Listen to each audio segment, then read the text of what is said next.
قدامي على هالسيران اللي تجيب لي قدامك انت تقبلها؟ بس هذا يلا تقبلها.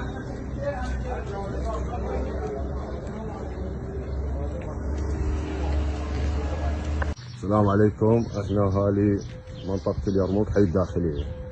هاي البيوت من الستينات، جو عالم. هسه يقولون احنا مشترين الحدائق مالتكم وموزعين اياها بسند.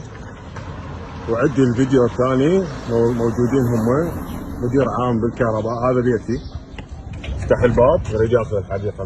من نطلع؟ هذا البيت وهذا البيت جواريني. مشترين هاي الديعان كلها موزعيها بيا قانون توزعون هيك ديعان. وين قاعدين احنا؟ مناشدة إلى من يهمه الأمر، رئاسة الوزراء وبلدية المنصور. يجوز هاي يعني يجوز يبني بيت قدام البيت؟ منين يطلع من السطح؟ ما يطير. شخص